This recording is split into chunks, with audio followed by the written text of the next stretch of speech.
Binilhan ko nga ng mga damit yung bebe ko para sa Christmas party nila. O diba, hindi rin talaga magpapakabog. Marami pa nga dito, kaya pamimiliin ko pa siya. O loko, naglaro na naman sila ng mahal-mahalan.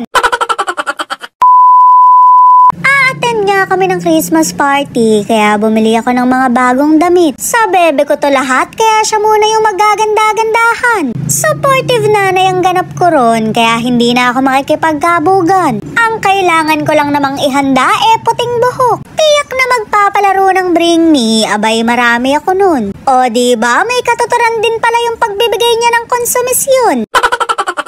Maganda nga tong puting dress pero may kaluwagan. Shoot amare, parang ako lang. Sumali kasi ako ng paluwagan dahil malapit na ang Kapaskuhan. Bibili kasi ako ng hamon, hindi puro hamon ang buhay ang nararanasan ko.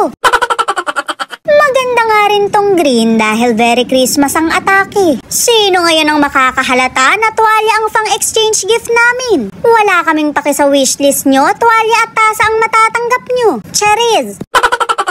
We wish you a Merry Christmas. We wish you a Merry Christmas and a Happy New Year. Oh, mare, bigyan nyo ng pamasko re. Nakita nyo naman, nangangaroling sa inyo. Yung tipong nanonood ka lang, malalagasan ka pa ng 5. Huwag mo na kaming pagpatayan ng ilaw at alam naming nasa loob ka. Yung kumari ko naman na to, may ugali rin talaga.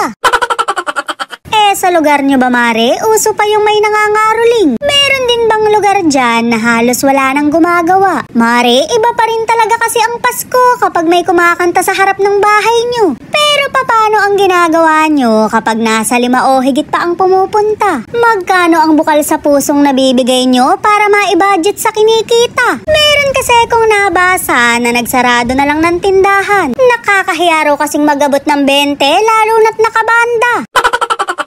Nung bata ako, mare, hilig ko rin talagang mangaroling. Nagdadagukan lang kami ng mga kalaro ko dahil nagkakadayaan sa hatian. Biruin mo, mare, 3 kaming maghahati-hati sa 5. Tig-piso lang kami nung isang kasama ko at 3 naman yung sa isa. Shoot, mare, kumanta lang daw kasi kami pero siya may tambol na dala. Kung nasan ka man ngayon, tiyak na mayaman ka na dahil sa sobrang gulang mo.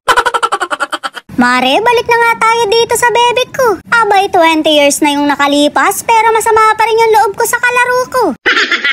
Tuwang-tuwa nga siya dahil favorite niya ang pink. Mare, favorite din naman ng sugar daddy ko ang pink. Como na pagkaputi ko noon, akala niya pink ang matutunghayan niya. Shoot, mare, di na-scam ko siya. May lipstick kasi ko noon kaya akala niya pink yung labi ko. Oh, mare, isip mo. Mukhang masama nga ang loob ng bebe ko dito sa damit na isinuot ko. Mukha kang Mukha kang ano? Look mo. Minions. Ha? Minions. Minions! Mukha daw siyang minions. Hindi na isusuot to. Ang ganda nga Talagang bebe ko, manang-mana sa kalukaritan ko. Nga yung sunod na sinuot ko, pero ayaw niya nang hubarin. Hinayaan ko na, mare, at hindi naman to pang Christmas party. Hindi ko na sinukat yung iba dahil pagod na raw siya. O diba, napakaraming iniinda, pero naghula hoop naman.